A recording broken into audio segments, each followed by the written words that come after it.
Yo. You hey good? Guys. Nice to see you. Nice. You always make me laugh when you do that. Like that little jog, that little brisk walk. You know that walk that people do when you hold the door open for them and they're like a little bit further away from you. Everyone does that little thing where they're like, "Oh, cheers, mate," and then just start shoulders raised up a little Ned Flanders walk. Oh my god! And they come bit. Even like when you're crossing a certain part of the road that you're not supposed to, like, and the car's coming, that little jog. You know that thing, you know when the car stops and they let you go and they wave you. Yeah. Like really truthfully, they've waved you so you're cool, but like it's just like, okay, someone's loud you, so like move fast, the least you can do is hop, skip and jump. Do you know what I find unnecessarily embarrassing? What's that? When I decide to be a rebel and cross the road before like the green man, and then like 4 or 5 steps in, it goes green and it starts beeping, and then I just look like a dickhead, like I couldn't just wait 5 seconds. I mean, I wouldn't. Impatience. No, I don't think that's embarrassing at all. It's not brazy. It's not brazy. You know what I'm saying? It's just one of those things that's just unnecessarily embarrassing. And sometimes you just got to walk. It's the London in us, man. We got a place to go, man. You look left and you look right, and you know you're clear, you're calm. You got to do it, man. Like, you got to thank our stars. We're not in. I suppose New York. They do the what's that? Jaywalking thing. Right? That as a concept to me is mad. Like you can get nicked for that, innit? Yeah. But people can carry guns. It's very crazy to me. Nah, not in New York. Isn't it? New York's strict on guns. Okay. Yeah. Oh yeah. Don't play out there. That's where Lil Wayne got arrested. And they said, you get caught with a gun, you're going straight to Rikers. Yeah. We'll go there first and we'll figure out how long you're going to do, but you're going to jail first. Is that place still open? Rikers Island. You think they close jails in America? Oh no. there was like a little campaign on closing Rikers. Yeah, you can campaign in it. You know, like, protest if you want, but you know. But I did hear that it was in the works of getting closed. Oh really? Yeah, because inhumane conditions. Yeah, there's too many cases that have been high profile, where it's gone to like the mayor's office and that. Oh, okay, so it's reaching their desk and like back again, man. Let's figure this thing out, man. And the Khalif Browder. Yeah, I remember that Netflix documentary. That didn't help. That's true. At all. When he went to jail and died like over a book bag. Yeah. Came home, couldn't like handle life and that, and then when you think about it, it's mad. It's mad. It's just obviously I'm so used to like America having like being really harsh on crime and stuff, and in regards to how they deal with their prisoners. So like, if they close it, fair play, innit? You know, so then I've got here, but Chris is about crossing. Can you talk about crossing the road? Can you give me a segue? Nigga, help me! Just like you said, a one-stop shop for everything. Oh yeah, we're trying, man. We're trying. Well, hashtag off the cuff pod. Come on. We are back. A good honest conversation never hurt anyone. Yes. If you're listening for the first week, my name is Fols Forever. I'm Mr. Vans. And you're here for episode 413, I think it is. I know she's looking at me. I was just getting the numbers correct, you know, for the people that are here for the first time. Just building up as we introduce you. The young blonde bombshell. Yes. AKA Big Riz. AKA you're feeling blessed and highly favoured. So blessed and so highly favoured. There we go. You just look at me like, listen, this is a smoke-free zone, man. I was just like, I've been having you next to me on the sofa. It's been a wonderful experience, man. I like you've been here before. Just letting you cook, man. Thank you. Good to see you. How you feeling? Great, thanks. How are you feeling? Thanks, I'm all right, you know. It's recording on a Monday. Yeah. Anytime we're recording a different day, it's always like teetering on the edge where it could go left or it could be amazing. So, yeah. No, I've had that. I remember like looking through, you know, like feedback on episodes, and someone's like, whatever you guys are on this week, if it means you record on a Wednesday, I think it was a Wednesday or a Monday, like whenever I went on holiday or went on a YouTube, had something going on, we record on a different day. Okay. You know, like whatever energy you have, bottle it. Bring that back. And that's how you should record every week, innit? So, yeah. Okay, yeah. Ooh. Chrissy Hive. Hi, everyone. Chrissy Hive. How y'all doing? We're good, man. Where's that little anklet? Come on. Young Fabulous. Love that for you. it's my random thoughts that just pop out, man. Does he have the title now then? He shouldn't, to be fair, because that is definitely for the women's, isn't it? Like the fact you guys allowed Fabulous to appropriate your culture and wear anklets, it's crazy. I mean, you thought, let me put a Cuban on the ankle. So scary. And bust it down. When niggas have money, man. Just so start doing anything. You see what the people are doing and you give money. Bad money. I would never do this. They're just doing anything. Scary. But no, it definitely suits you better than does Fabulous. Oh, thank you. I've always got an anklet on. What's the appeal? Who's the OG anklet wearer? You know, like some things you have like a fashion statement that you can like, oh, that's the reference point, or you know, like, oh, such and such wearing an Avirex back in the day, or the drug. I feel like an anklet was like a back in the day thing as well. Yeah, and a toe ring. That's proper 90s. That is insane. What? When you fast forward to the day and age Toe now, rings. with like foot fetishes and stuff, toe ring now could make a resurgence. Yeah, but bro, like I'm just trying to imagine jewelry on my sovereign toes. on a big toe. Imagine like Right. imagine Donnie's are wearing a pinky on a little toe. Yeah. Bust it down a bit. No, it's like Like overriding the corn and that. That's crazy. Can we, guys? That's how you got to get your priorities in order, innit? Yeah. Yeah, it's just a thing. I hear it's just a thing. You was gonna say something breezy, innit? Toe rings are mad to me, but you know, it's not really for us to understand, innit? shout out to the no, but like obviously, I don't know if like you're a foot man, you'll probably have a stronger opinion whether you go, you know, either way. Let us know.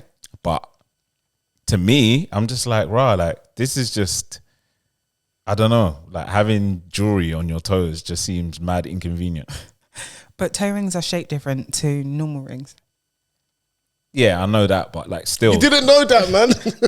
no, Maybe but you did. yeah, like so I've seen like women with like just like a little band, the equivalent to a band on your toe, Okay. and I'm just like, it's just release the toe. That Let them cook, man. Must have released the toe. Yeah, some people like it. Yeah. Shall I like them? fair enough. Shout out to you lot. Open toe season, innit? When it's that time, you can just do what you want, innit? So, Provided of course. Provided what? that you know you take care of your feet. But they're gonna say if you want to critique their feet, you got to be paying for the job, innit? So that's usually the rebuttal, innit? You want to start being in women's business, critiquing them whether or not they've got their feet done. Did you pay for the nails or nah? Nah, but I do. but I get my feet done, so you know. There's no one reflex. I can't be the only one. Nah, that's hilarious. Person, nah. From his chest. Oh my God. So much bass. Oh my God. You meant that. Ooh. I have bass in my voice. Fair. He's basically act like we've been there before, innit? Yeah, okay. We're Sorry. actually surprised. Sorry. That was hilarious. Badderz, nah. I've got PTSD, man. If you want to critique something, bro, my God. they can. That's how they get us a memo a week. Did you pay for them? And then you're like, but yeah, you can still give your opinion, innit? But Yeah, just the women will give their opinion if like the Donnies shave their beard. It's true. But why would you do that? You might want to, you know, level things out and that. No, thank you. Like the Fols look, the goatee. Why are you laughing like that? Don't laugh like that. You crazy? Like, still he has facial hair. Yeah, it's still there. Yeah. We're still working. We're still Like, praying for some bits to fill in and stuff. It's a style. Yeah. Yeah. Who was my man on his standards with the goatee? Was it Beppe? Beppe. Oh my gosh. You made that shit famous. Yeah. That's a famous Old goatee. school. Now I bought a derma roll. I'm trying to fill in these corners and a little minoxidil. Okay. Like we'll come back in like 6 to 8 weeks and see these results. What's minoxidil? It's like an oil. It helps promote Yeah, growth. the follicle. You know They the have to be wording. careful. Anything with Yeah. weight. They don't say, it will make your hair grow. They have to It helps promote growth. Yeah. Like thickness, certain things. You know, it helps to encourage the follicles. Like.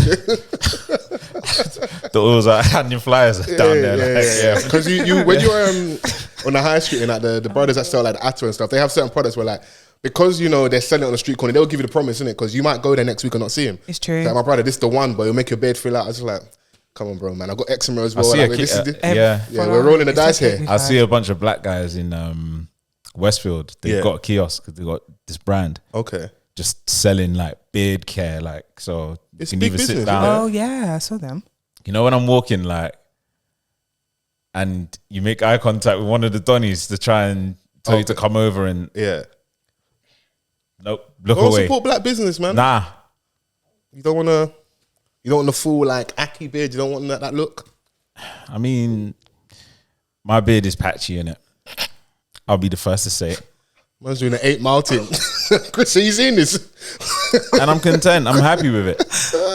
I don't know what the hell is going on here today. So you know, I'm fine with how it is. Do you know what it is? The bass just went from your voice. No, do you know what it is? God. I've tried far too many beard oils, and you're not gonna sell me this one. What's different? Oh, Like PTSD. I'm being What if the bombarded by guy- Plant Made, like because I've bought beard oil from there. I tried and it didn't work, unfortunately.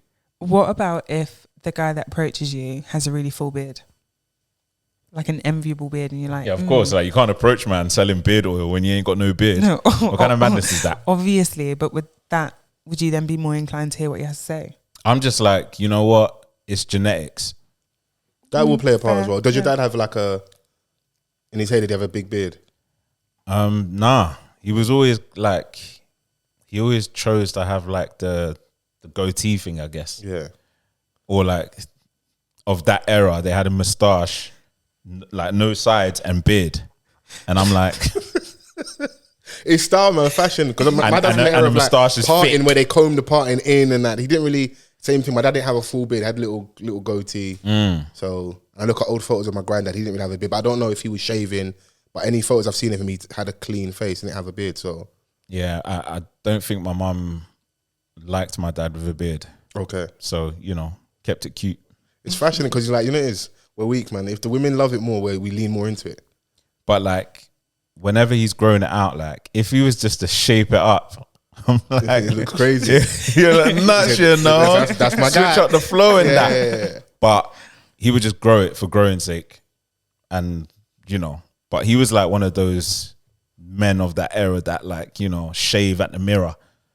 Like I'll go to the barbers. Real men. Gillette vibes. Them man are shaving with the Gillette and the foam and that. That's long. Yeah, my dad had Gillette foam. God forbid we went enter the lockdown again, yeah?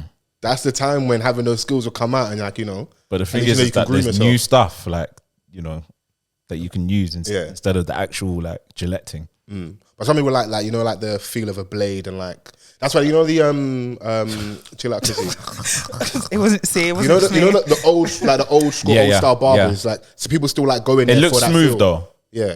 Like when they got the long hot blade and that. Yeah. You know. Would you ever get your beard lasered? Lasered? Yeah, not the whole thing off. But like when I've been for my laser appointments recently, there's this guy that I see and he has his beard. So he comes with like a fresh whatever. Land it. Fresh. No, he comes with a fresh like shape up or whatever the hell you call it. Yeah. And then he gets the rest of his face lasered. So basically it's just the hair won't grow anywhere else. Right. So it's just gonna be permanently neat. Yeah. So like it don't grow ugly, like it don't grow like rough. Yeah, so if it was to grow, it would just literally grow. I understand outwards. what you mean. No, sometimes you need the ruggedness. I don't know if I'd ever get to that level of vanity where that's something that's like, I'll be a bit worried if I got to that. Because if I'm at that point, anything goes now. That's what I feel like, you know, like, where do we stop? But I suppose some of the men's get it done, like, because it eliminates ingrowns and raised bumps. So I think if people have... But that's what your babe's for, man. Surgery. You just lay there and that, just take your head to the side and that, and it just when they see it glimmering in the moonlight, they just love it. They get excited, and I'm like, there it is. Sort it out. And I'm like, what? It's for the acts of service, baby. And they love that one. Are you right there? You getting flashbacks of you taking that ingrown? So you're right. No, because never mind. No. You good? I'm so good. What is that? What are you guys drinking? I offered you something, you said no. I was just wondering it. Okay. For a sec. Because you was choking and I was like, are you right over there? Don't do your face like that, man.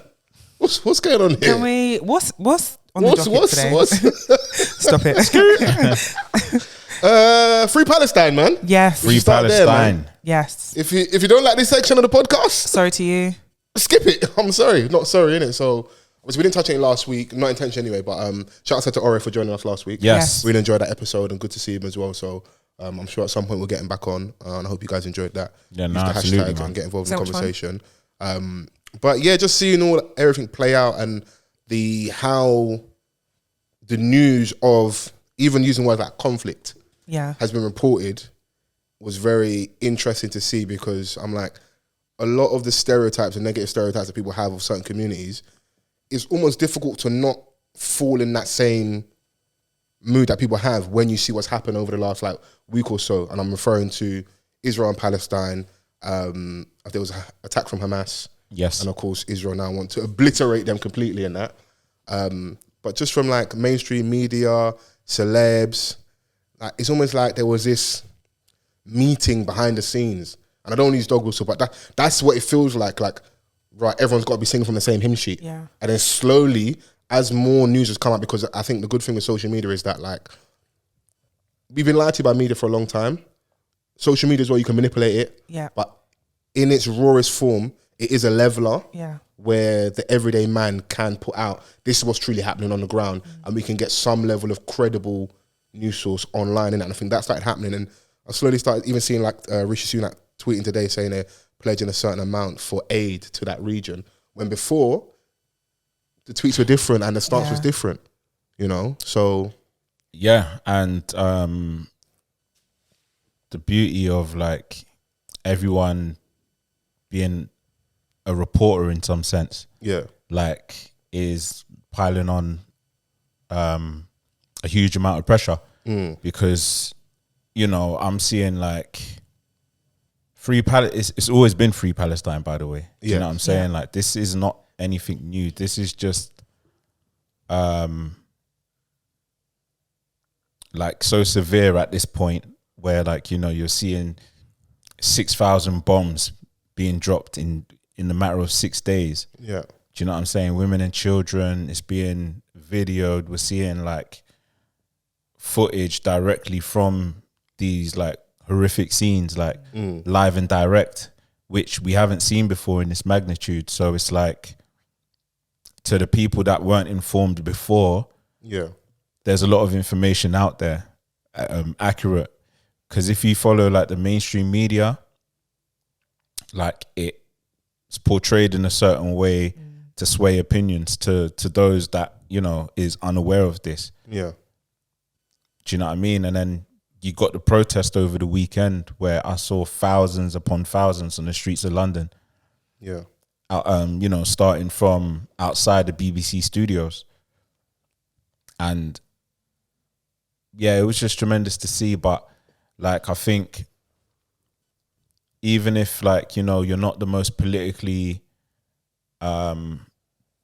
diverse, or like, you know, even if you don't know enough information, like, I'd suggest like people to actually look into it and see if you can make some form of impact to put a stop. At the bare minimum, if some people, a group of people have inhabited somewhere for a certain period of time, and then now another group of people are essentially gifted that area and said, this is now your homeland, that's not right. Yeah. Regardless who it is, black, white, yellow, blue, green, whatever, either end of the spectrum, Palestine's Palestine. It was given to this group of people because obviously they didn't really want them to come there after the Second World War. That's what my opinion is. Britain, US, they didn't want them on their shores. So they agreed, we're going to give you this place as your homeland now, a designated area. That's going to create tension, isn't it? And my perspective is, part of the reason why, alongside them not wanting them in the UK or the US, is having them there protects the West's interest in the Middle East. So we've kind of got a buffer zone for the rest of like the Arab world, essentially. So like you got Iraq, Iran, those nations. And America funds a lot of stuff in Israel as well. So when you see Biden saying certain things at the start and like almost a uniform voice at the start, you're like, of course you're going to say this because you guys back them. Yeah, no, absolutely. So like, yeah, even on the base level, of course, everyone's not going to be as informed, and I get that as well. But I don't think it's overly difficult. Because even me, I know, like I said, it's always been free Palestine. I know a little bit, but just going to go and like read up a little bit. I was even saying when I was coming here today, something that people I think should know about is the Balfour letter, yeah? So the Balfour Declaration, as it became known, was a letter sent on the 2nd of November 1917 by the then Foreign Secretary Arthur James Balfour to the Jewish community leader Lord Rothschild. The letter expressed support for the establishment in Palestine of a national home for the Jewish people. Many Israelis regard the Balfour Declaration as a historic step on the road to statehood, but others argue that the Balfour Declaration laid the foundations for future conflict in the region. In July 2016, it emerged that the Palestinian Authority was preparing to sue the UK government on account of the Balfour Declaration. Riyad al-Maliki, if I'm pronouncing that correctly, its foreign minister, claimed that the declaration gave people who don't belong there something that wasn't theirs. News of the PA's proposed lawsuit met with strong condemnation from the supporters of the Balfour Declaration. Kenneth Jacobson, Deputy Director of Israelis Anti-Defamation League, argue that such a move will only play into the notion in Israel that the Palestinians will never reconcile themselves to Israel's existence. So you're arguing over this space, but you can see how far back, people have essentially colluded to be like, here's your space, when it belongs to other people. Bro, it's textbook, at least in the Western political scale, that when you fight back, when you fight back from your oppressor, that's when it's like, oh, look how barbaric this is, or like terrorists. They position it in a certain way, as if they haven't been under the thumb like from the beginning. Yeah. And so what's the cliche saying? One man's terrorist, another man's freedom fighter. I'm not going to sit here and justify Hamas's actions, but at the same time, anybody that has been oppressed, you don't really get your freedom from please sir, no sir, sorry sir, can I have some space sir, can you get off my toes, you're standing on my toes right now. And all Palestinians want is freedom. Yeah. And like with a lot of things, people then do weaponize and manipulate for their other actions. I know, like, from what I've looked at, I think Iran sponsors Hamas as well. So there are definitely other parties and big power players involved. It wouldn't even shock me if on both sides of these of the spectrum, these people aren't even that overly religious and like it's just about power at the end of the day. And then you've got the common man in the middle. But like I said, if one side has been under the thumb for so long, what response are you going to get? We've seen it happen in Iraq, Afghanistan.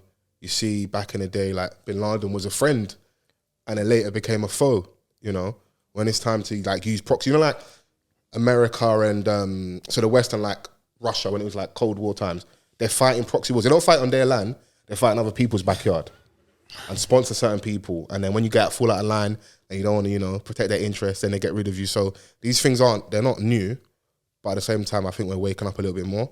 Yeah. So I'm just like, don't like, I see you. I can see what's going on. Like, don't act like we've been stupid before, but we're not that dumb. I mean, just, excuse me, on a human level, I don't understand how people can see everything that's happening and call it anything other than a genocide. Like, there are people that are actively trying to wipe out an entire nation and they're taking joy in seeing like men, women and children die, when, just like Van said, all they want is freedom and peace. And I personally feel like it's ridiculous to call this a war when one side, like, they don't have an army, they don't have electricity, they don't have water, they don't have anything in order to fight back. Like, not even talking about a level playing field at this point, like, just to be able to fight back.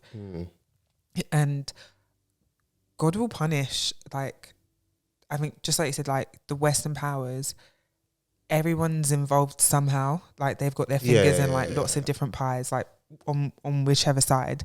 But I love the fact that with social media, just like you said, like, we can actually see you. We can see everything that's happening in real time. Yeah. And there'll come a point where it's just going to be undeniable. So yeah, people just need to keep on doing what they're doing. You can see the lies as well. Like, I don't know if you saw that report of like they said Hamas had like killed like 40 plus babies. And I was like, this is a lie. Yeah. It came out very quick like that was a lie. So it's like, it then makes it hard for me to believe anything coming across from that side of the table when you're clearly trying to, because like when we like, it's not even to discount the men and young boys, but we always refer to women and children, as we should do, innit,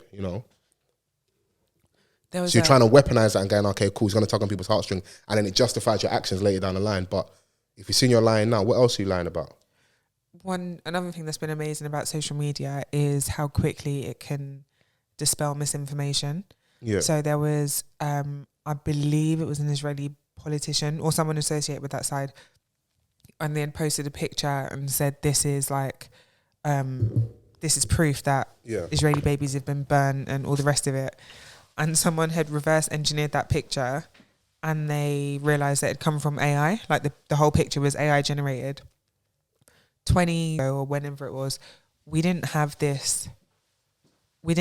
power to be able to fight back in this way and to be able to reach oftentimes millions of people at the same time to actively fight back against the BS that people will try and field.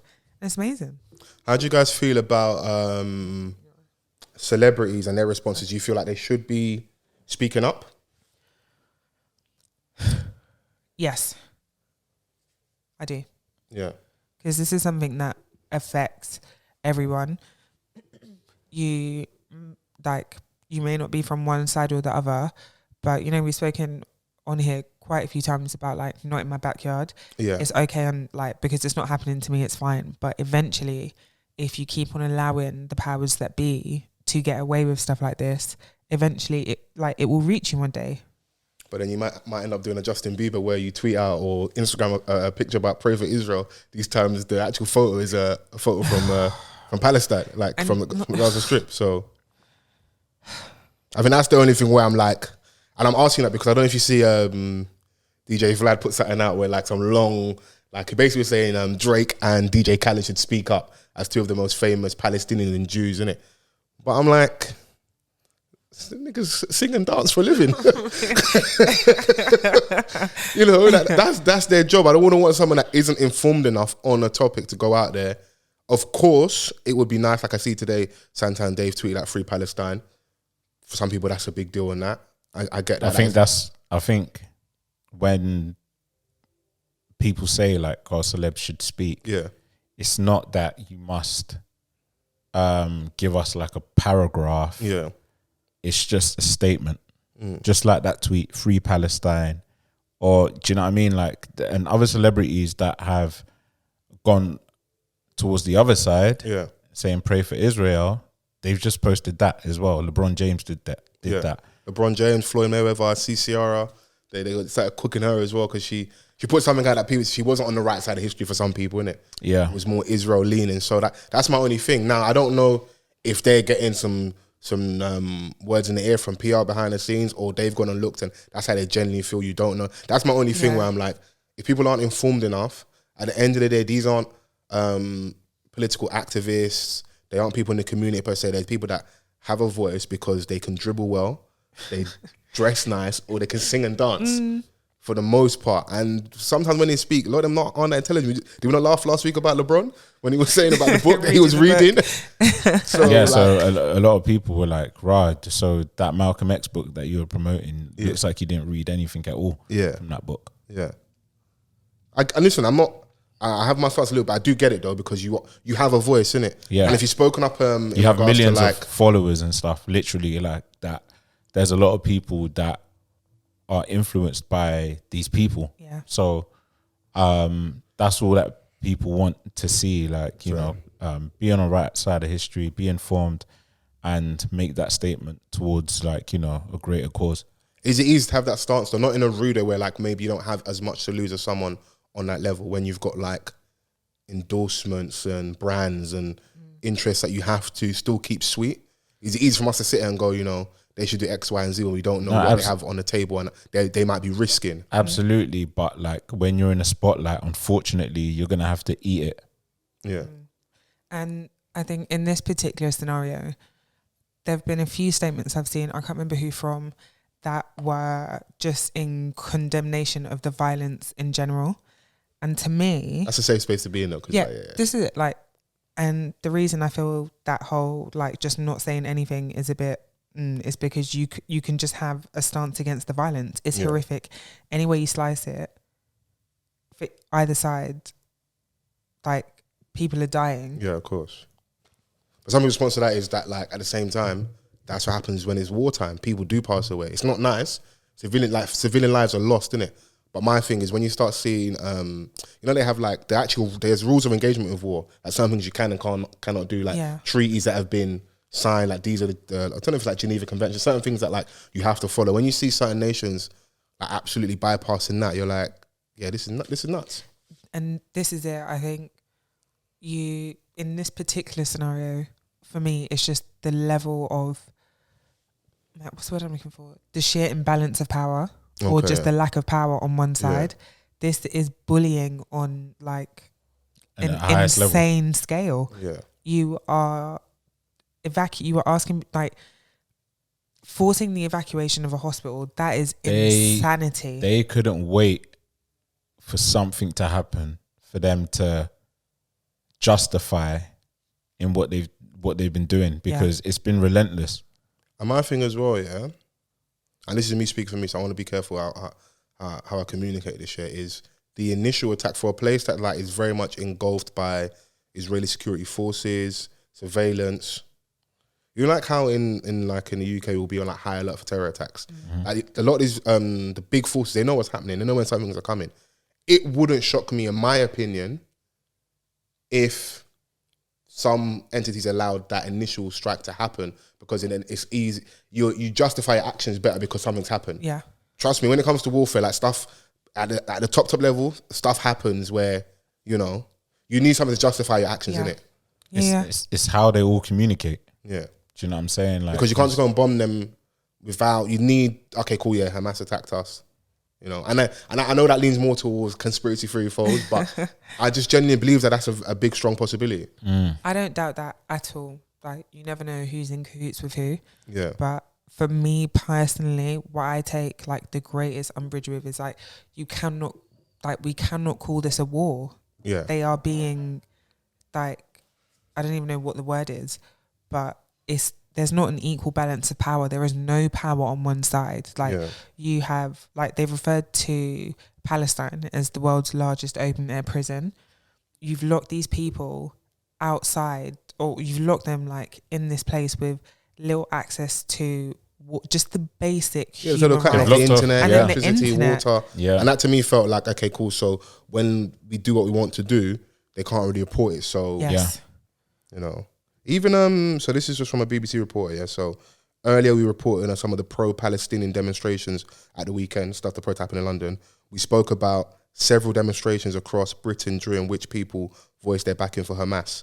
We accept this was poorly phrased and was a misleading description of the demonstrations. People are already walking back. Because that's the thing with media, like it's a very powerful tool. So if you're putting it out there and that's not accurate, one, why, and in whose interest are you doing this?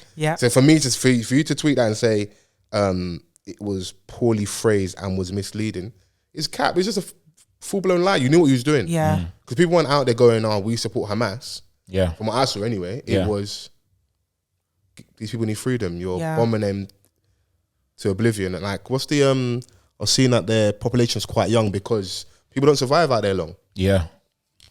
It's in the, isn't it like... No, it might even be younger. What, the average age? Yeah. Ain't it like 19 or something? I don't know that's a fact, but it wouldn't shock me. It wouldn't shock me. So yeah, man. Yeah, it's actually crazy. I think I read somewhere that they're putting like a 3-hour window where you're given a chance to kind of evacuate that area. Yeah. Who's to say when they're evacuating and they're on the route, they're not going to bomb them anyway? This has happened. And a 3-hour window. You're taking a piss. And then people are going to be like a melee trying to get out. It's, you know. Look how you're dictating when and, you know, how long it will take someone to evacuate somewhere. Yeah. That's like, it's not, that's not a war. Because in war, you wouldn't have something over. You wouldn't give your enemy the heads up. Yeah. You wouldn't. Yeah. Do you know what I mean? Like, that's crazy. There was I cannot remember her name, but there was a reporter I saw. She's been like kind of live streaming almost through.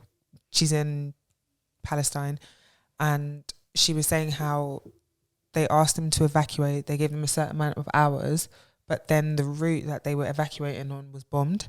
So now you've got people in ambulances, like buses, so like large amounts of people in one place. Again, that's not a war. You cannot give people, like, you cannot herd them into a place under the guise of freedom and protection and then kill them. Like, it's mad. It's mad. I think it's clear where we stand and stuff. So before we do get to anything, I will say in addition is the current territory of Israel and the biblical Israel are not the same thing. I know a lot of us, maybe listening, grew up in like maybe Christian Pentecostal homes or whatever, and you would have been in many a sermon and heard many a preaching, I actually bit me wanted to go to church Sunday just gone, just to see what what they would have said on the pulpit and stuff. I went to the church. I wanted to go to church for the tea. I just wanted to see. I was like, let's see like where you're going, because that's also a powerful space. Like, people go there for the word, innit? At the end of the day, so just because I've seen a lot of that on the internet, and I know some people getting critiqued off the basis of like being black and like where you stand, but like I'm sure on both ends there's racism, but right is right, wrong is wrong, and we're looking at humanity, innit? Like, we can still deal with racism. If there's racism from Palestinians, there's racism from Israelis. Like, it is what it is, but you can't act like we don't see this, Yeah. And especially 100%. As well, because it's like in modern times, in our day and age, seeing things like there's conflict, war and strife everywhere. Yeah. And I know it can be draining to like keep up with everything going on in the world, because you feel like you're powerless in regards to what you can do. And then you've got your own life to worry about, your family. But at some point, I think you have to speak up, say something, or just generally voice how you feel, at least to get it off you. Even at the bare minimum. Either way. Because your post on Instagram or your tweet, or because I even posted something on my story just that I found interesting from a Jewish guy, I've forgotten, in Israel, and he was leaning more towards obviously freeing the Palestinians. I was just looking at like, did this post get like restricted? Cause I was looking at the numbers. I was like, this is strange. Yeah. Because on the weekend the numbers be jumping usually, innit? Like when I post stuff and that. So I was like, nah, this is a bit weird, innit? And I know some people have gone through that. If you're listening to this and you know what I'm referring to, and you went through the same thing, some people's posts were getting restricted, and it's like accounts getting suspended. Yeah, this is a little bit strange. It's crazy. So that is so crazy. On to some more light-hearted news. I didn't watch it, but I don't know if you guys did on the weekend. One of the biggest fights of the year. Yeah. KSI versus Tommy Fury. Yeah. Did you watch it, Chrissy? Yeah, I love sports. Because you just lying to my face. I love sports so much. Thank you for your contribution. You're welcome. I watched it. Yeah. Did you pay? No. Okay. It's like, where those links at, B? Like, where them links at? Everyone's scrambling for links. You got the group chats. Someone just volunteers the link. So, I'm going to do what I'm going to do. I see Giggs brought out KSI. Yes, he did. Everyone was like, Giggs. Brought out KSI? Yeah. Yeah. Oh, okay. Like, how we did the ring walk. Okay, fine. Yeah. And everyone was like, you can't lose this boxing match, like, if you've been brought out by the London national anthem. Mr. Talking the hardest himself. Yeah, well, that don't matter to Giggs. He got paid, but yeah, for real. Okay, who won or who did he did his thing and then he just bounced. He was like, yeah, the bag's there. Shout out to Prime. Yeah, man. Sign the check, man. Randomly, have either of you ever had it? The Prime drink? No. No, never, no. You hesitated? No, I was thinking Prime. No. Scary. I remember when the streets were going crazy when it was like at a mad price point. So I was trying to see if I can find it somewhere to buy it and resell. I was trying to corner the market, innit? Now I see it in the shops all the time. Yeah. But it was a little time period. It was like very scarce. Yeah. And people were paying like stupid prices for it online. Because I still don't understand some of that YouTube world with regards to the influencers and people that do YouTube that have a mad following. And the young kids love them. But yeah. Scary. But sorry, go on. How was the fight in general? The fight, do you know what? Yeah. Can I ask me? You didn't watch it, bro? Of course I did. I was watching that fight and I was just like, all right. Tommy Fury should be embarrassed, number one. Why? And it's no like slight on KSI, because KSI, he was in shape. I agree. You can tell by like, who he's around in terms of his fighting style. Okay. There was like a lot of elements of MVP in that.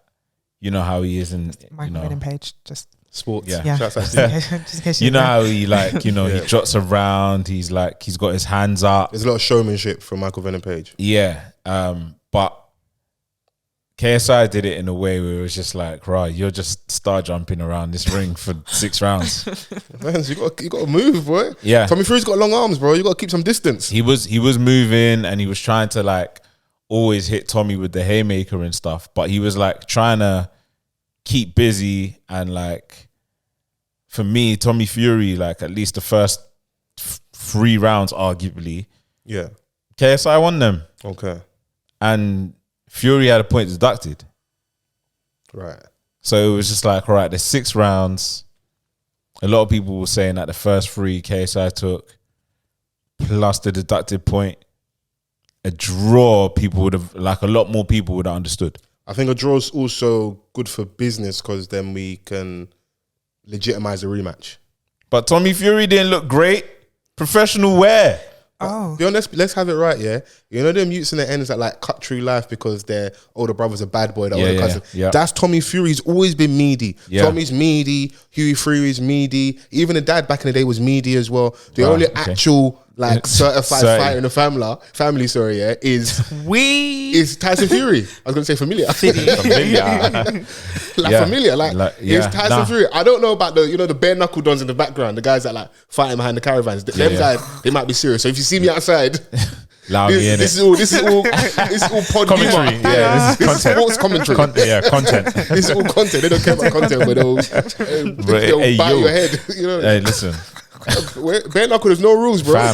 Oh my god! Like they've got the knuckle dusters and there's no rules over there. But so I'm not shocked to see him because he's not look good. If Tommy Fury is fighting professional fighters that he should be, he's in like the hundreds plus rankings. Like he's going to be fighting meaty fighters to get his numbers up and get some knockouts. He's now not you're fighting. Just giving the babes ammunition. Like online, they're saying like this is the guy that you lot were vouching for, calling the athlete for staying away from his baby. Yeah. Where I would shoot some bell though, is cut him some slack. If he then doesn't train and take it seriously, he runs the risk of going in there and like looking silly. He may. I didn't watch the fight. I think it. Obviously, like I'm not a conspiracy theorist myself, right?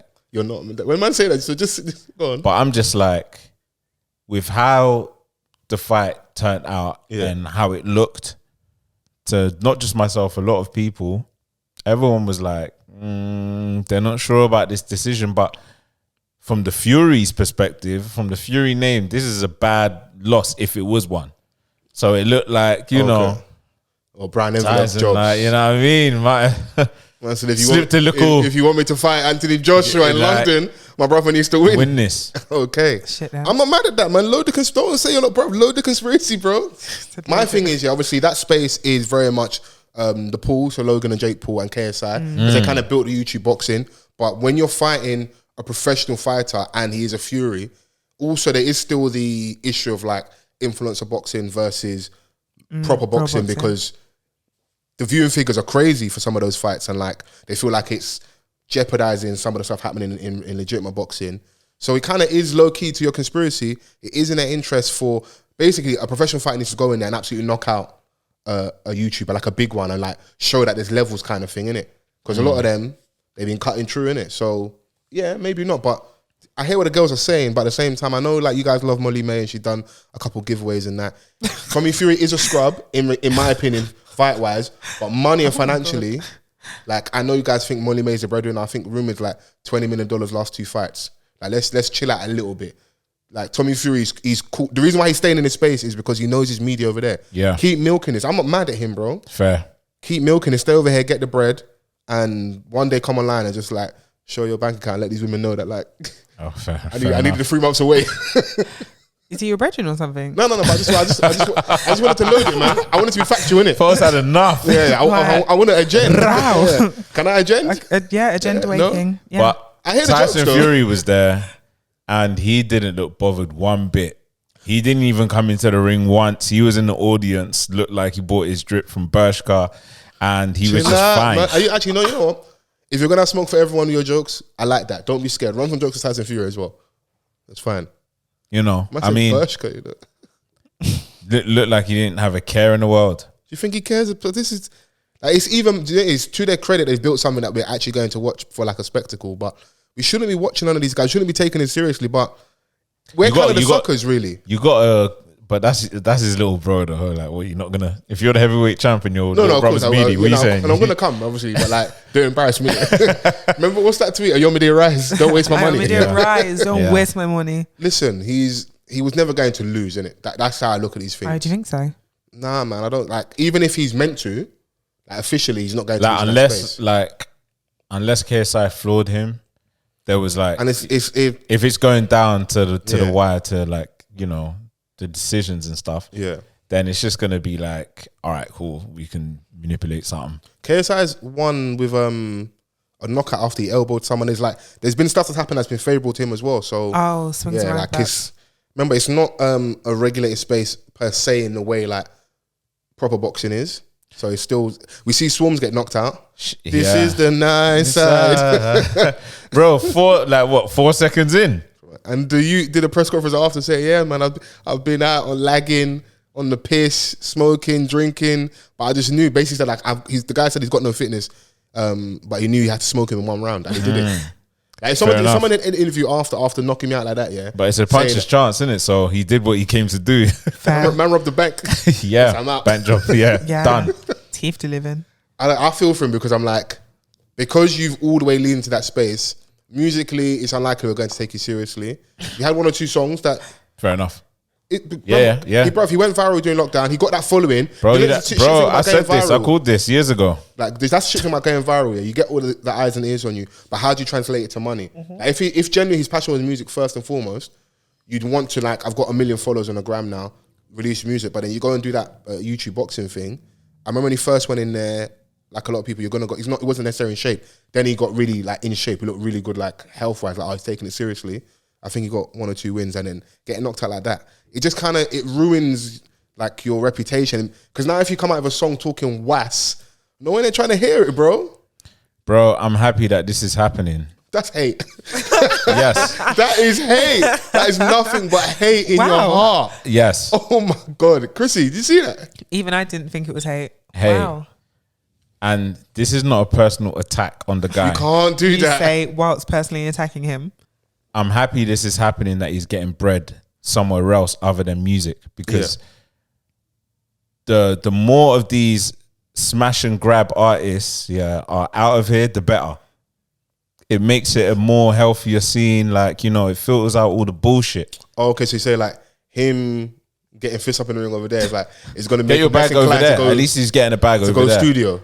Okay. Yeah. I'm just happy that like he's managed to transition away from something that he wasn't necessarily good at and into something else. He was finding some level of success in music. He was, because this is where we're at. Like a couple of years ago, the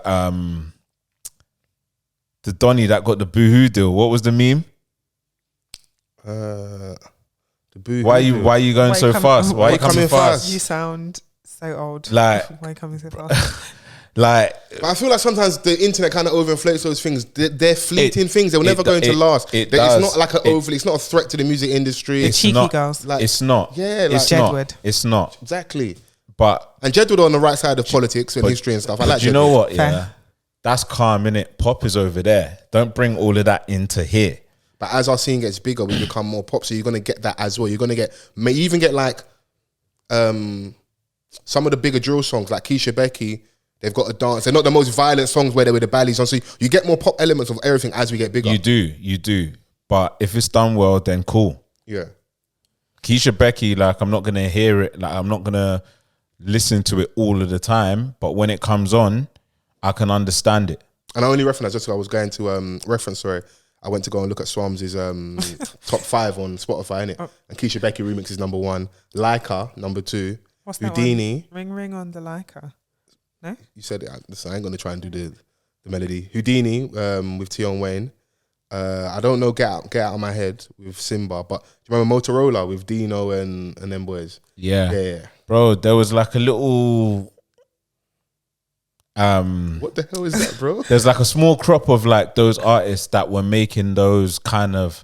The Afro swing inspired kind of music a little bit. Yeah, but like it was very ringtone era-ish music of today. Do you know what I'm saying? Like it was like one of those songs that like, yeah, they're cool for the moment. Like, you know, the kids up north love it. Kids up north. You know, I'll be streaming this. These are the ones like, these are the people like, with no disrespect, like that were buying the Star in the Hood hoodies. If I shout. You know what? I hate and do you know what? Like, you say Mackenzie drip. Do you know what? Shout outs to Tinchy at the time because bro, Hey, Vans will bang you in the face and hug you at the same time. nah, that's not what I'm saying. That's what I'm saying. But like, the man them would like Dench, for example, like it's lad culture. Those things aren't for us. them, but yeah, you're them happy man to will see buy Lethal it. Do you know what I'm saying? do his thing. Like not in a rude way. The people that are actively watching Steve the Madman Snapchat aren't my brethrens. You know what I'm referring to? This is what I'm saying. Yeah. This is what I'm saying. Those are the like when we were out at uni, like you used to see all the locals in the man them stuff. Yeah. And I'm like, you know what, get your bread. Yeah. It's a bad product as well. Like, someone's got to buy it. When bigger artists, when they're very much in reach in our space, we almost don't like. Not that we don't rate them, but they're like, oh, that's just mine, man, innit? But in another city where they don't get those artists regularly, it's a big deal for them, innit? Yeah. So, but yeah, shout out to Swams. I hope you get to avenge your loss. This is just the age of social media, man. If I go and fight and I get knocked out, the way I pod, if you get knocked out in the ring, you're getting cooked. If man gets knocked out, I'll start tweeting like I don't know him. You're not going to back your boy again. I always told him he should never have done this. Oh my God. Yeah, I mean, like, you know, there's going to be a lot more of this. I see Big Zoo calling out Chunks at the fight because he was doing like a lot of the interviews and stuff. Okay. And bro, let the jokes fly, man. There's going to be people that will watch that. Do you That's reckon, going to attract bread. If You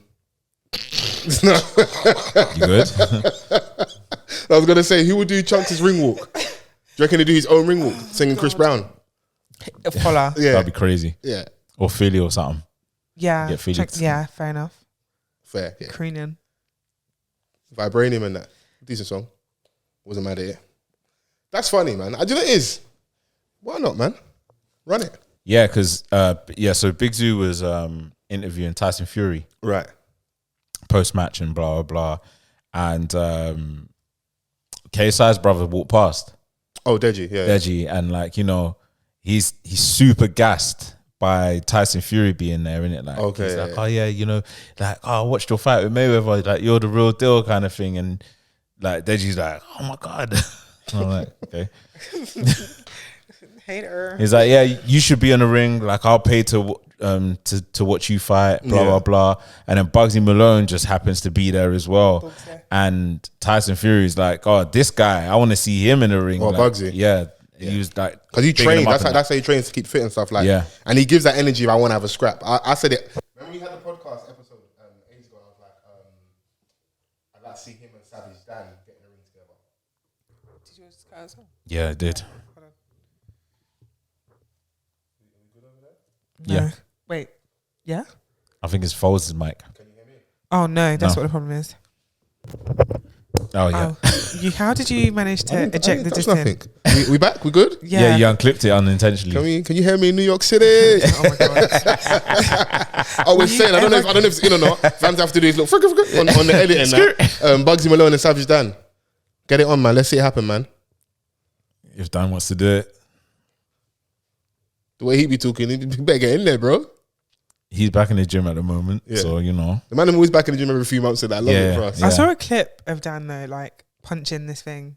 Oh, the punch machine thing. Yeah. The man them love that one. They put that in the dance one time, innit? When oh my God. Henry's birthday and that. And just bare testosterone in that area. It must have stank. I was just about to say. People are eating wings, other people are punching punch bags in the I corner. know it smelled in there. Yeah. No, don't do that. It was lovely in there. Eating wings and It was in the dance what's that venue in Embankment? I've forgotten the venue. What, Proud? No, Didn't they close that down? No. I forgot the name of the venue, man. It's where they used to like that roller disco event. I forgot what it's called. I remember. Okay. On the first floor at the back, they had all the arcade games and stuff, basketball, the punch machine, and there's a bar there, like food, drinks and that. People in the corner punching machine and that. Stinky. Don't do that. Yeah, with the man them trying to prove themselves, yeah, you know that they're getting worked up, bare sweat, like bare, and then you're smelling suya in the background. Life's all about balance. Are you alright? I mean, yeah, I guess if that's someone's your in thing, the corner just chewing beef tuzzle.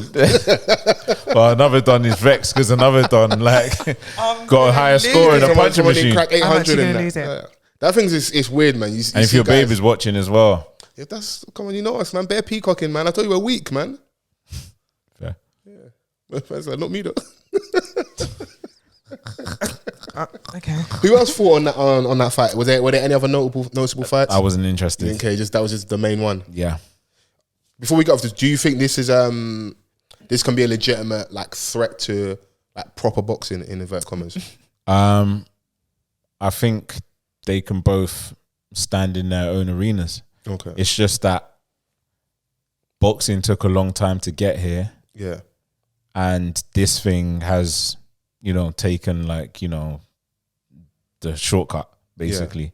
Yeah. The boxing had to take the stairs and this has, it was in the elevator. So, I mean, it is what it is. I think that big fights, the only thing that is a threat to to actual boxing is the politics, innit? Right, yeah. Do you know what I'm saying? Not making the fights not making the right fights happen. A lot of like contractual power plays. Yeah. This person ducking the other. Like, I remember there was a time where the best were fighting the best. Yeah. Do you know what I mean? Like, it's the Mayweather thing. It fuck things up. Everyone's trying to protect the zero, and then we get fights too late, and because obviously the introduction of Saudi as well. But AJ, for example, right? Like, he has a few losses now. Yeah. That Mayweather thing should be off your back now.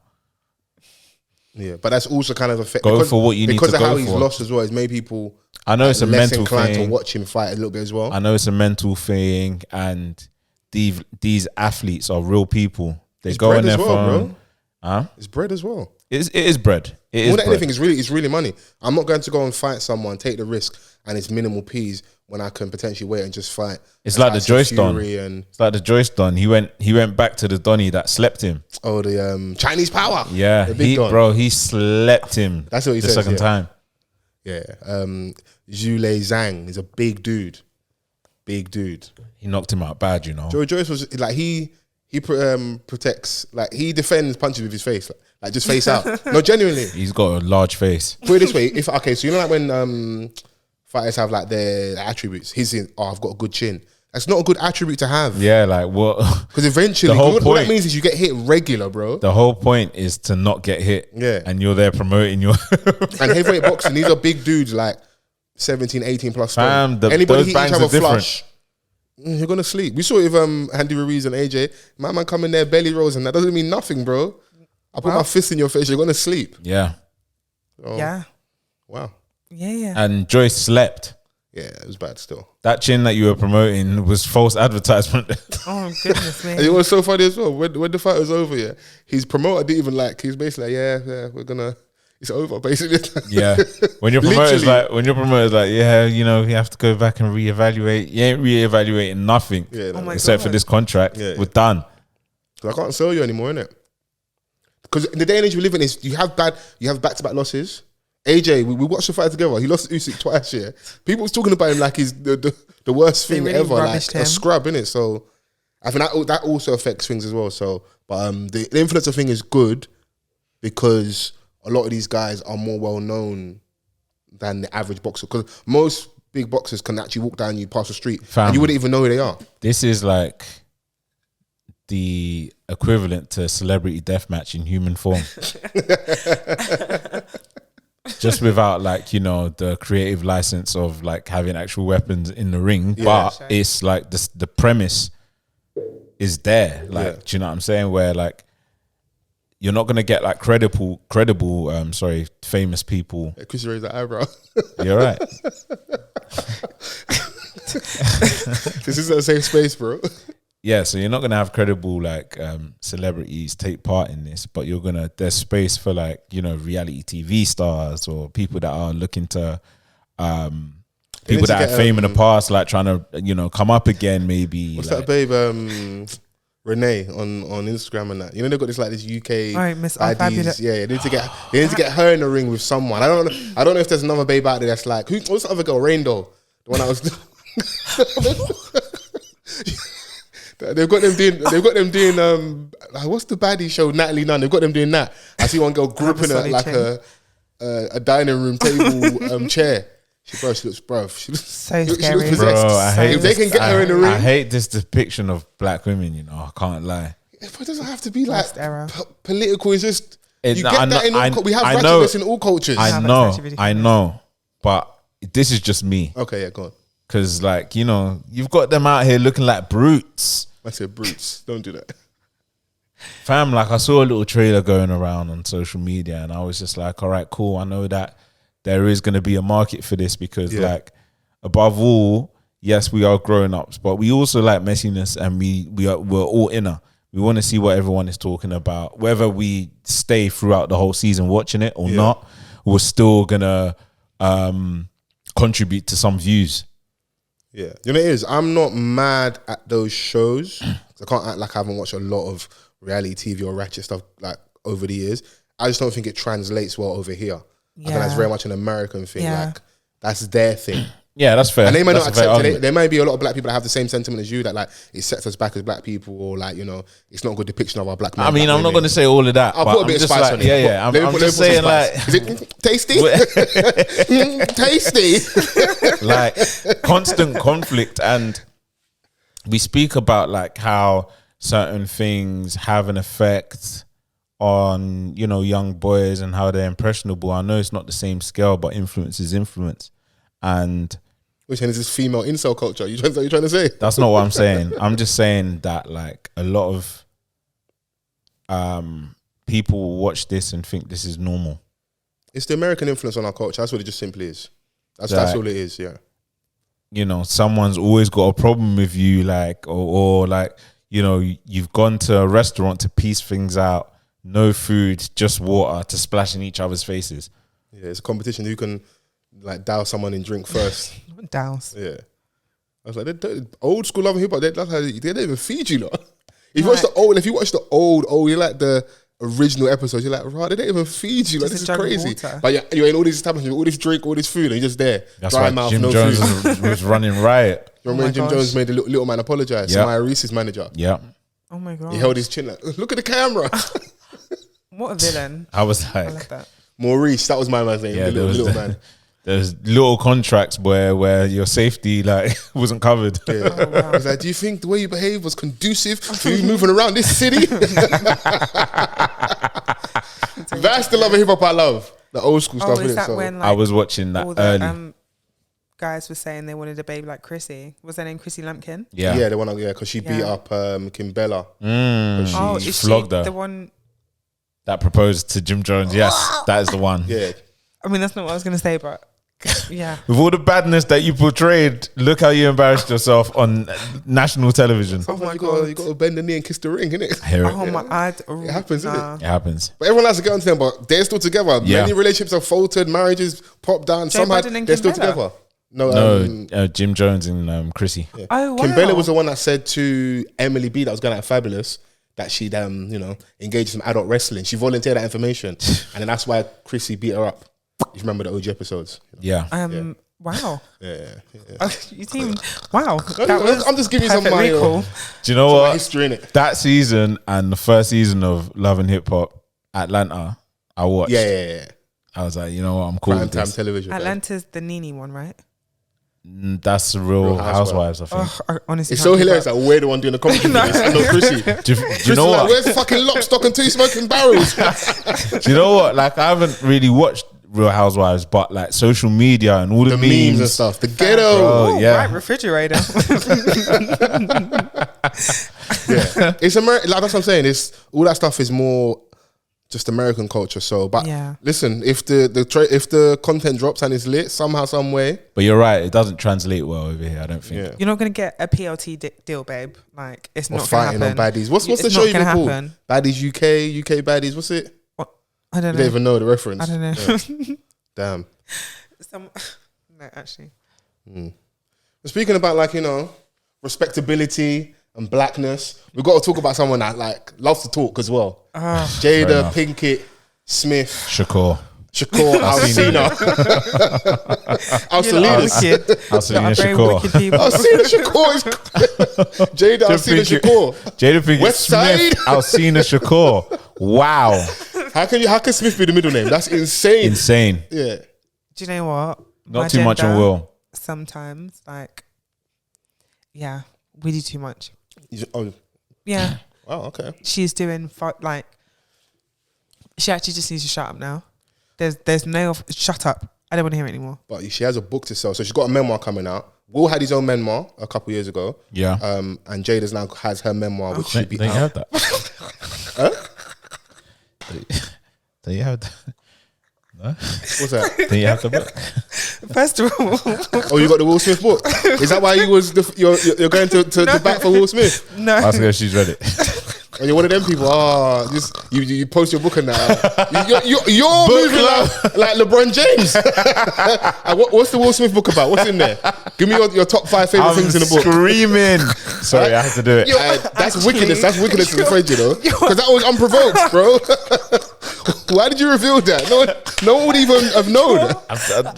You're actually. Do you know what? Yeah. Horrific vibes. Because one time I went over to Chrissy's, yeah, and I was like, oh shit, you got the Will Smith book? She was like, yeah, I'm gonna read it. And then like it was this running joke, yeah, because like I don't know, a week later I was like, oh, have you like what's this book saying? Oh, you're one of them guys holding people accountable on that. Nah, it was just bad. like a genuine question. What's the book saying? She's I've like, taken this book on holiday 3 times. Margaritas, man, they're getting away, man. What the fuck, man? Give me 5 You're actually margaritas. horrific vibes. Huh? I could have just. I'm gonna turn into a demon. Oh my god! Nah. I'm actually gonna read that book out of spite now. Wait me. Wow. Yeah. Out of spite. You bought it. You're not hurting us, It was you know. gifted to me actually. Oh, it was because it's gifted to you. It Just was waiting. gifted to me. Can we get with this book? No, it is. It's pleasure reading, isn't it? It's not like rich dad, poor dad, is it? It's not high on our list. 48 laws of power. Yeah, it's not high on our list, is it? It's pleasure reading, man. I just like you not. Jada's back out talking, so she's got a book to sell. Diary of a CEO podcast. She's on the Up in Smoke podcast as well. I think she did like the Today Show, and she reveals to us that her and Will Smith, this is probably the biggest talking point, have actually been separated for like 7+ years, I think, at this point. Yeah. You know, and she spoke about the actual incident at the Oscars? At the Oscars, the slap, Will the Smith infamous slapped slap. Chris Rock. And I want to agenda. There's loads of jokes. I'm definitely going to do that. Yes. But where I feel like Jada is very much an easy target, and I do get why she becomes an easy target. Because she put herself in. She puts herself out there and like, you know, like, oh my god, she's killing our childhood hero. Like, Will Smith's going to be fine. No one's forcing to stay there. At the end of the day, like, allow it. It's not even just that. But go on, go ahead. Where I do side them a little bit, I'm like, so she volunteered to us that, okay, cool. They've actually been separated for 7+ years. Cool. And then you then tell us that, you know what, you thought it was a skit. You didn't believe the slap was real. You're like, oh, even in this moment, I don't know what's really going on with Will. When I rolled my eyes, it's like, you're even more, so because you remember when it first happened, yeah, a lot of women were siding with Will saying, yeah, that's a real man. He's protecting his wife's honor. And now granted, he can still slap Chris Rock and be separated from Jada because that's the mother of his children. 100%. Been together 2+ decades. But the way you're almost absolving yourself from the situation fully, like, I don't even know why he's behaving like this. Nigga. Yeah. That is support your guy. Like, that is no pun intended, but that's the real slap in the face for me. Yeah. Do you know what I mean? Like, because, okay, you're separated, but like, you are also a public figure. And I'm sorry, there's no Jada Pinkett without Will Smith to this magnitude. Yeah, of course. And if you're appearing on a red carpet together, if you're the person that was campaigning loudly when he got snubbed for the Oscars for his role in Concussion, yeah, when you were separated, why are you surprised when he's defending your honor on stage, like, as the person who's still legally your husband? Yeah. Like, you're being, like, there was disrespect there. He saw that one of your biggest insecurities were being picked on, like, as a joke. And obviously, he may have been projecting, like, you know, his own feelings towards the situation. I want to prove myself. He wants to prove himself. Just a thug life. But that's neither here nor there. Like, when he's done that action, because he got a lot of backlash for it. To me, for that, I think that is here though. Or neither. You add it because it's like some of that as well. That projection it's his issue essentially, because also adding, yeah, she then revealed that back in the day, Chris Rock, when there was like rumors of them getting a divorce, Chris Rock tried to sneak through the back door and be like, hey Jada, I heard you and Will have broken up. And she's like, no, we're not. That's just the media stuff. And then quickly like apologize, whatever. So maybe Will Smith's been wanting to box my man. Well, I mean, you add that as well. And yeah, like, you can't be dissing my woman's, even though at the moment it's not, you're separated, but the same lady that you were trying to get at, now you're talking about her alopecia, but if she wanted to give you some now, you take it. Yeah. You can't diss her on stage and have jokes when you was trying to chat to her. And if I'm walking hand in hand with you in public spaces, we haven't told people that we're separated. As far as I'm concerned, that is my wife. So when I'm slapping someone, like, don't go around like, I'm trying to go around the velvet rope. Like, don't now go around and say stuff like that. That's crazy to me. Yeah. I agree. Yeah, which is why they shouldn't have acted all surprised and that. So I was just like, why are you even telling us this? But then I think to the point of the whole Will Smith book thing, like with Chris not reading it, he's actually confirmed all this already. You actually wait me. So like he's spoken about his indiscretions and being selfish, and I've not read it, but I saw people saying that. Like, yeah, he's told us already that he's been separated. So it's like, maybe because it doesn't suit our narrative of Jada being this wicked woman, we ignore that stuff completely. It's like whenever she speaks, it's the biggest talking point. I think it was just the fact that Will has been quiet about it. Yeah. Do you know what I'm saying? Like, he hasn't put the whole family on the table and started speaking about this entanglements, like internal shit. Yeah, and this it shows is internal stuff. stuff. Telling the truth, he wasn't in a relationship with her then. That's what I take from it as well. Yeah, I mean, and you're doing that shit on your doorstep.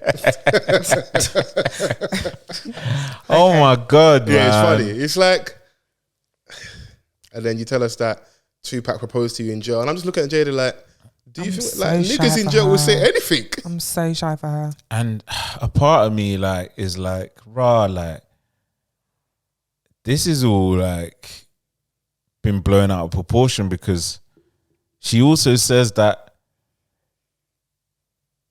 they've never been together like romantically. Their lips twice though. I mean, sorry, what? So I'm like, why are you always talking about Donnie? But you know what it is, yeah? She confirmed, I don't know if she has before, but I'm only say the lips twice thing because I was watching some of the Diary of a CEO before I came here today for recording, yeah? And she spoke about like them, they've tried, because of like how magnetic their energy was and the connection they had. You know, like at a certain point, it's like, surely there has to be something here because they're so attached. And like she said, like they kissed once and it was horrible, and then they tried again and it was still like there's nothing there. But for me, you've tried to cross. There's definitely something more there than like how you're presenting. Because you know, sometimes when people like, I look at some people as healed toxic people, so they're very healed and they have the language.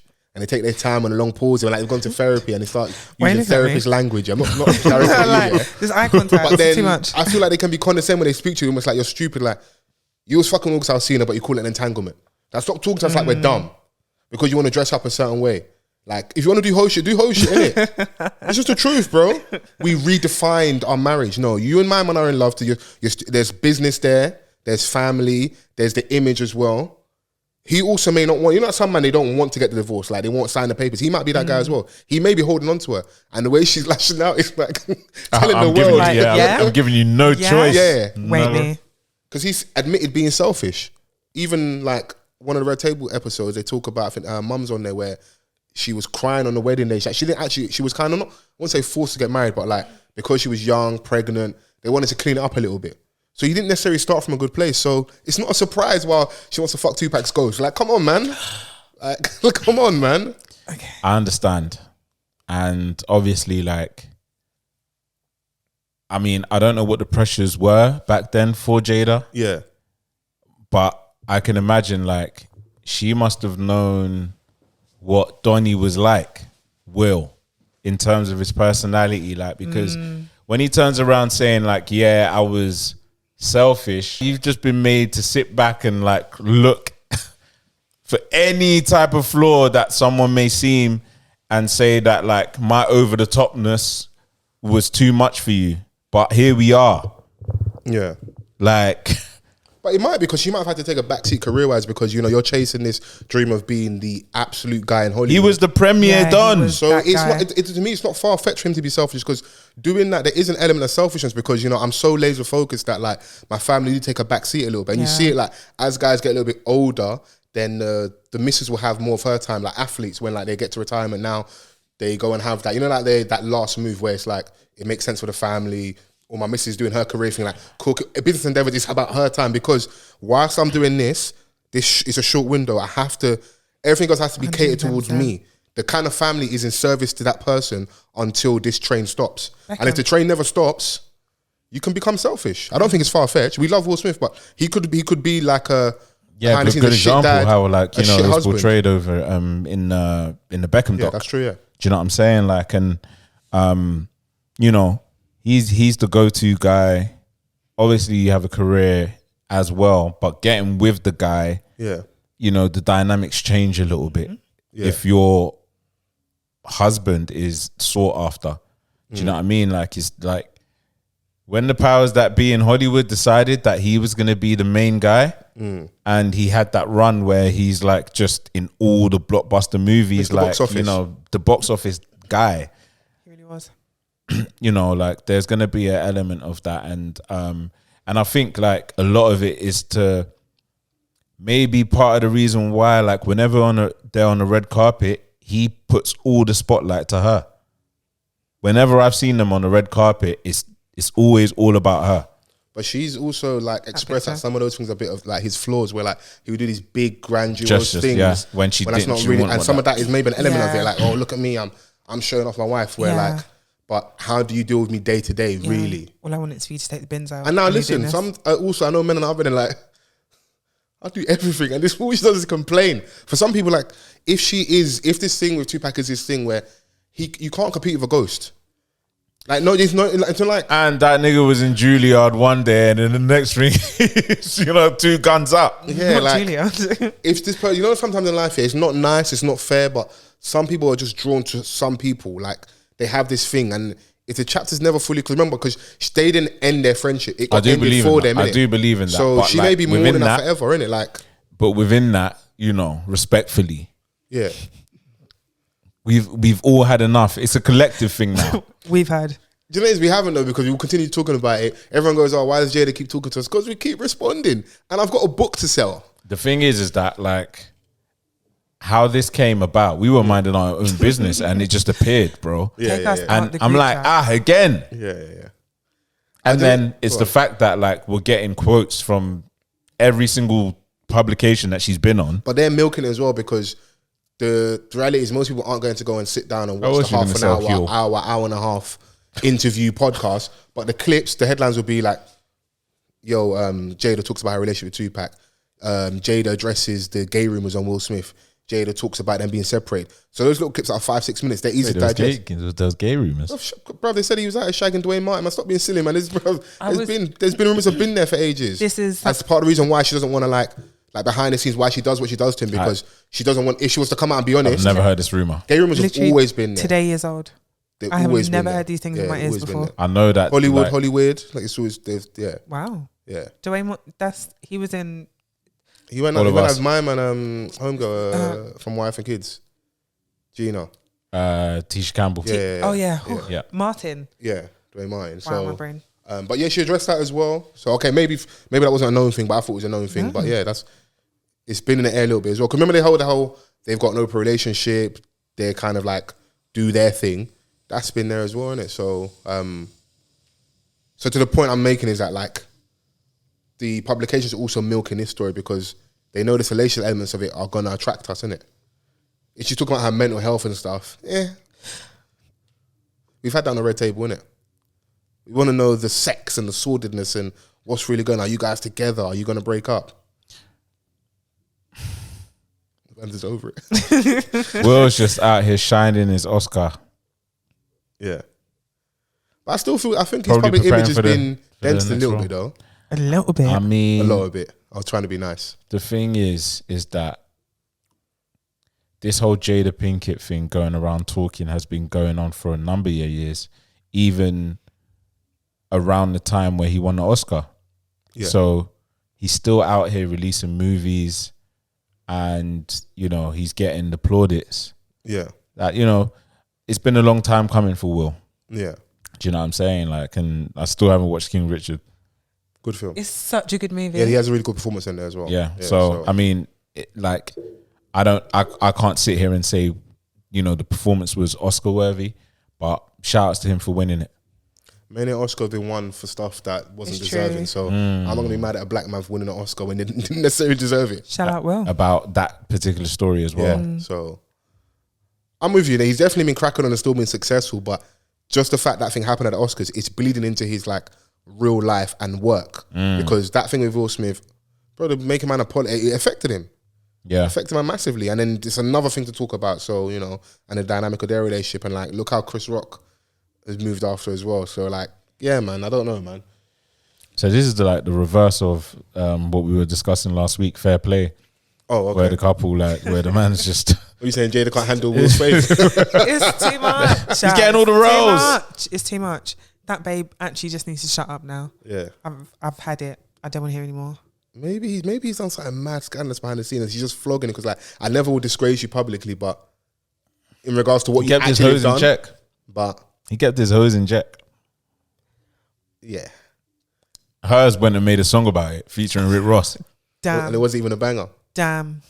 Do you know what? Do you know what it is? Maybe Will Smith is going through the same thing that my man from Love Island, Michael, the ex-police officer, went through when he came out, and the pressures of black love. Because Will Smith really wants to be with Margot Robbie, whatever her name is. That's who he really wanted to be with. He looks so happy there. You know what? Respect Margot Robbie. He looks so happy there. But I think he's thinking, if I leave Jada Pinkett Smith for this white woman, it's curtains for me in the black community. What? If you're going to leave her for any white babe, Margot Robbie is elite. Yeah. Oh, my days. But tough, then man. If he left her, it would just, she would just carry on speaking. That's just more stuff I'd speak about. So maybe it was actually doing us. It's all about controlling narrative. And then maybe if you know deep down, like your lady has this affinity for someone, and for the guys that maybe want the demure wife to kind of be in chat and you can't control that, you find a happy medium, whereas we have an open situation. So you're going to do you, because they're not together. They're together legally, but not like actually physically like that. And if I'm gonna be serious in my assessment of this, it just seems that like she resents this man in some way, shape, or form. You think so? Is that what you get from it? It's gotta be, bro. Like, and it's like everything he does gives her the ick. Probably. Everything that he does, like how he speaks, like with so much excitement on the red carpet, she's there, but she's thinking, man. Remember that? Was that Fred a couple weeks ago where the man was saying when they start hating their girlfriends? Men are terrifying. Yeah. Men are actually so scary. I had a little sneak peek. I didn't go over there too much. Yeah, I saw the rebuttal when they say, like, when women say that they mentally check out of a relationship 6 months before. You think that's the same? Do you think are they distant cousins? We're not talking about women. Back to the men. I didn't say anything. I'm just regurgitating what I saw. It's the word hate is very strong. It's like, if you hate someone, that's brazy. Yeah, that's where it's like, all right, cool. Mentally checking out is not the same as hating. But it can manifest into hate. It can manifest into hate. So scary. Because when a woman breaks up with you, she broke up with you a little while ago. When it actually happens, guys act surprised, bro. She's been broken up with you. I think a lot of people do. Yeah. The one scary tweet I saw was the babe said that she broke up with the guy because he had cheated, and she was like, "Oh, we can like work through this." And then he just said to her, "Is this where we are now? We're forgiving cheating." I would vomit. I would actually vomit if he turned around and said that to me. The man then would do something instead of just saying like, you know what, like I'm leaving. They'll do something mad. Is this where we are now? Too healed. I'd be sick. Like they did the wrong, but they're being mad mature. Like, oh yeah, cheating's a deal breaker, even though they cheated. I'd be so sick. Is this where we are now? Wow. We're forgiving cheating. Do you know what would you say to that though? On what end? what are we doing there? If your babe I don't like. I'm on stage right now, bro. I'm not. The lights are bright. I'm not putting it out there like that. This is you in your real life situation, but hypothetically speaking, hyper. If your babe cheated and then you know, like you're like, you know what, we could work through this. It's all right. Yeah. And she's like, This is where we are now. Yeah. Don't beg, it's disgusting. Oh my God. I'd be rattled. I'd be rattled. That's got to be it. I'll You'd start have to stand up podcasting differently, immediately. boy. Different content. Yeah. Because what do you even, like, you'd actually have to have a firm word with yourself in the mirror. Like, it's true. Is this where we are When now? people go for it, it's like when there's an infidelity on one side and the other party does their own back. They're like bun for bun. And then now that person wants to break up. But the school of thought is that now we're 1 for 1. It's like... Just hurting each other. Yeah. Yeah, it's... No, when you're in it, like sometimes you're like, rah, okay, cool. Yeah. It's toxic, but like in the long sense, it's like, it's damaging. Yeah. Just go your separate ways. Everybody should just do their own thing, you know? Sometimes, you know, the little get back is exciting. So scary. So scary. So what I'm hearing is never that... had a get back. We're talking about you. So what I'm hearing is that you would stay in something for the get back. It's basically what you said. No, he's not. No. He's not premeditating. He's like... It's not a premeditated get back. It's just that... Saying he can understand. Yeah, people have been in this situation before, and sometimes when you feel a certain way about something, you're like, all right. Because it's like, what, you cheated on me and you want to leave? That's crazy. You staying. Okay, fair. When you put it like that. It's like Maths UK, like if one person wants to leave, but the other person wants to remain, you have to like fug it out for a week. Yeah. Yeah, that's the side of relationships that people don't want to speak about out loud, like the toxic side of things, but it's real. Because you have to, like, some people generally can, like, things can be a mistake and they can actually actively work through it and do the healing. But some people, they have to, like, you know, okay, I did my thing, you do your thing, and then we figure it out. Or now we just do the back and forth, and then eventually they break up, but they go through that messy period where they're just trying to hurt each other because your feelings have been hurt, your pride's been affected, and you can't come back from that because it's like you can't unsee what you saw or you can't unhear what you heard. Bro, but if you're the victim of infidelity, like, you can't be the person to say, oh yeah, we can work it out, and the other person's like, really? Nah. Yeah, it's crazy.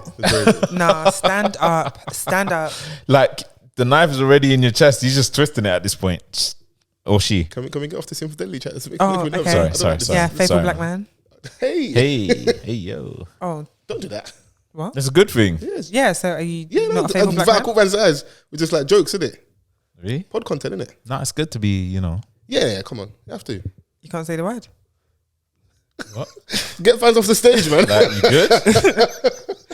Good. Chris is just looking for trouble. Any intersection he's looking for. You know what I mean? Yeah. No. It's because he started, because he was having a Jada chat. Look where we ended up. No, you wanted to talk about my book? Op. Your feelings are hurt. No, because why? Chris is going to read that this weekend. I'm actually reading that. Furiously. Wait me. Start siding with Will on that. That's crazy. Crazy. What is next for her? J House cancelled his tour. Oh no. So sad. So sad. So sad. He had 2 dates in November, I believe, at the O2 Arena. Was going to be his first stadium tour. I'm not sure if is the entire tour cancelled. That I need to double check. I just know the London shows are cancelled, which obviously being I felt like a cell tour from London.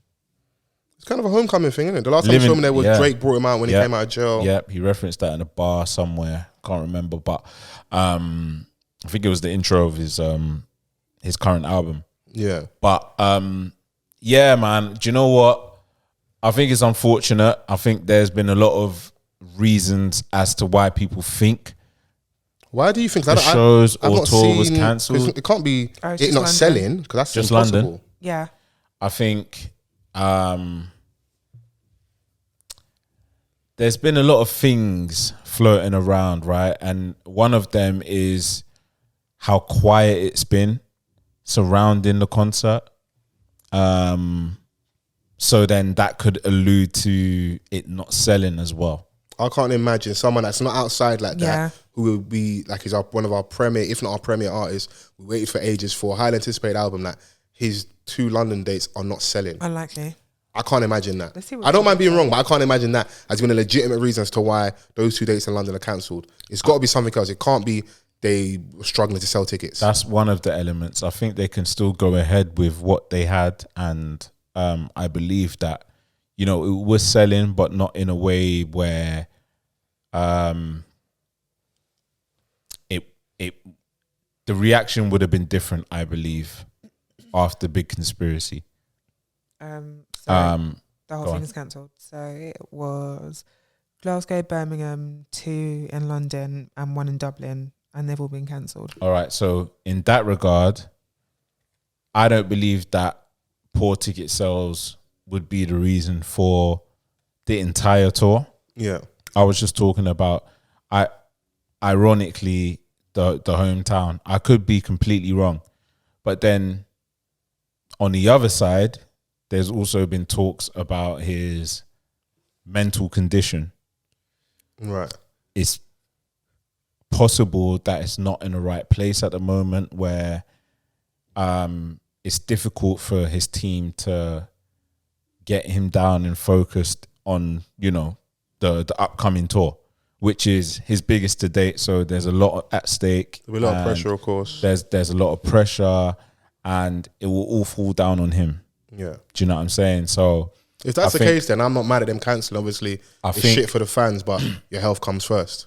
If that's truly the case. Yeah, if that is truly the case, I don't know, in it, like, it could be speculative, but these are just like certain I'm things. not mad at people saying them, because obviously when he starts posting a lot on social media, he has one weird post every 3 posts. Do you know what I'm saying? I don't know the degrees of weirdness, but when I see them, I'm like, oh, that's a bit off. The thing is that, like, and when someone puts something out there, like, sometimes people are quick to diagnose someone, things like that, and things of that nature. But then there's also that thing where it's like we're all thinking it, and something's for someone off. To say it, yeah. Something just looks off, and I think people are within their rights to assess things that way.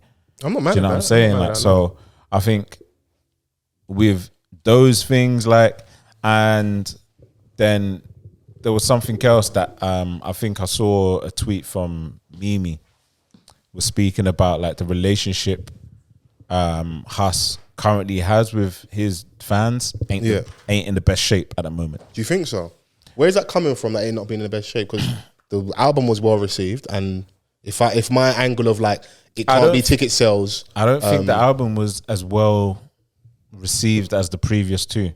I think this was the first time where I saw a lot more people saying, you know what, this weren't the one. And I don't know, I can't speak for everyone and all of our listeners, but there's a lot of people that haven't really gone back to that album. Yeah.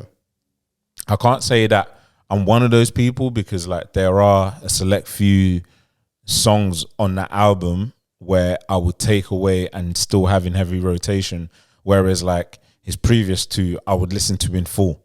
You know, I'm with you. That was the difference. I'll take it back a little bit. I'm with you in relation to maybe more people saying they didn't overly enjoy the album. It wasn't like that universal, like we all love the album. But for someone that is not as active or not as outside, I don't think the relationship with the fans was that weird, because you were them going for 2 dates at the O2 shows where the relationship with the fans is, like, and someone that hasn't really been outside for ages. We get a chance to hear those other 2 albums outside properly in a big arena. We get the new album as well. I think it was highly anticipated. I don't know if I don't know if it's in a weird place. Maybe off the back of the tour being cancelled, it might now be weird. I think he was just not really communicating as well, even though he was visible. Yeah, with the visuals and stuff, and, like, you know, he had a pretty like decent rollout in terms of, like, having his face out there, but, like, in terms of, you know, when the album came out, when the album landed where it landed, there was no communication, or no big post or thank you. Do you know what I'm saying? Like, all of these kind of things. Whereas, like, within the previous album, even though there was no visuals, there was communication, and you know, people kind of understood the fact that, like, he had to, you know, he was still dealing with a lot of stuff, and then also people saying that, you know, the passing of his father, like, he hasn't fully recovered from that. Yeah, you know, when you don't get enough information, as listeners and fans, we just start speculating. Yeah, and we could be so wide of the mark, but we could be spot on at the same time. But you know, maybe because there's not a lot of, but you know, he's not notoriously like. As of late, in the last couple of years, he's been a bit more ghost online anyway. So like, and he's a dad now for the first time. Yeah, so you know, there's like I said, man. Like I don't want anyone to take what I'm saying as face value and stuff. Yeah, because I have my certain beliefs in certain instances, just from what I've seen, and you know, from like trusted individuals, I can form my own opinion in that way. Yeah. But then at the end of the day, like I don't actually 100% know what's going on. But all that we know, that's a fact, is the fact that there's no tour. Yeah. And it was coming up in a couple of weeks. Do you know what I mean? Like, and it was his biggest one. To cancel it so close to it starting is so. But you know, I hope it gets rescheduled. Yeah, because his last show in London was Brixton Academy. Like, and you know, he's clear above that now. Yeah, of course. So his peers are doing big things, and he's very much there as well. So that's why I was like, that's why I was pushing back about the whole, because he's part of the big three at the end of the day. Do you know what I'm saying? Like, and you know, Dave, I've seen Dave at the O2. You know, I've seen Stormzy over there. Festivals and all of that. Like the only one out of the big three that isn't so much visible in a live circuit, is him.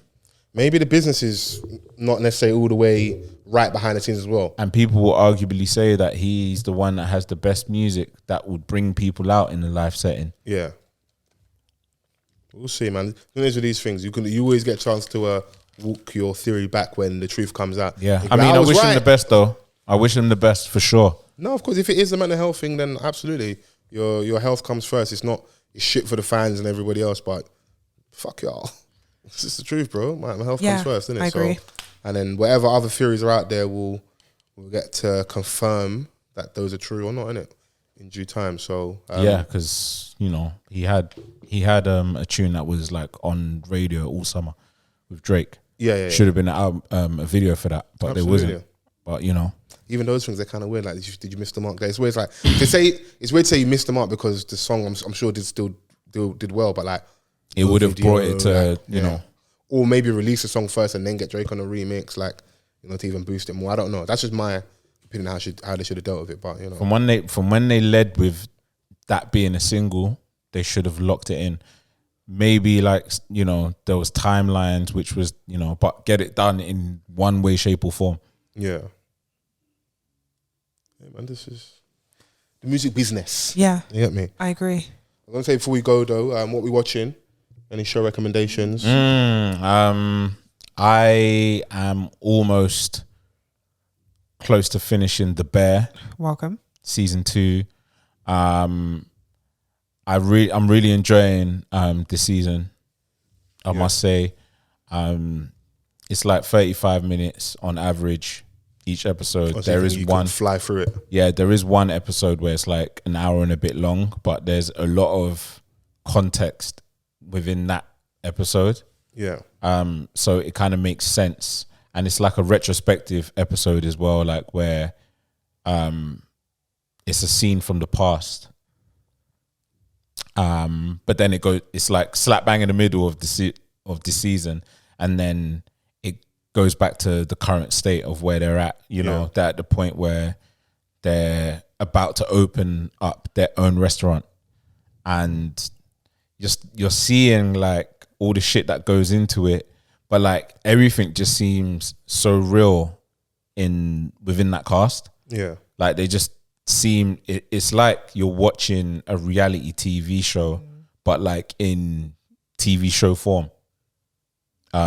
So I'm really enjoying it. I've got one episode left, so I'm gonna finish that this week. I finished The Continental. Oh yeah, wow! It's the show that it's like the origins of the John Wick. I remember you saying story. We'll shoot him up, bang bang. With the owner of the Continental Hotel, how he came to power, and it's only a 3-part series. So the third and final episode of that series was incredible. Like, it was full on action throughout and a great story in between. Do you know what I'm saying? Like, from start to finish, it was entertaining throughout. Like, all the action type scenes that you get in John Wick, it's in this show as well. Like, there's just so many different types of combat, gunplay, swords, all of that. So, like, if you're really into action with a decent narrative, Mel Gibson's in that as well, and he plays the role well. He does, in my opinion. Although it was only 3 parts, there was a lot to cover. I think they did really well in covering everything, because how long are the parts? An hour and a half. Okay, you can. Okay, it's kind of long, but I think even in a series, sometimes like it can feel rushed. You can feel like every character doesn't have enough development, but they did it so well. You feel like you got to know every single character, and then the way it ends, like, you feel like, yeah, that makes perfect sense. And like, everyone had a story. There was like the main guy, but then you also had, everyone had a motive for something. Everyone was fighting for something. Yeah. Do you know what I'm saying? Like, so when you're giving us like 3 movies essentially, because like each episode was like an hour and 27 minutes. Film, yeah, that's, do you know what I'm saying? Like, it's film running time. So you're giving us a like, it's all tied in together. Like,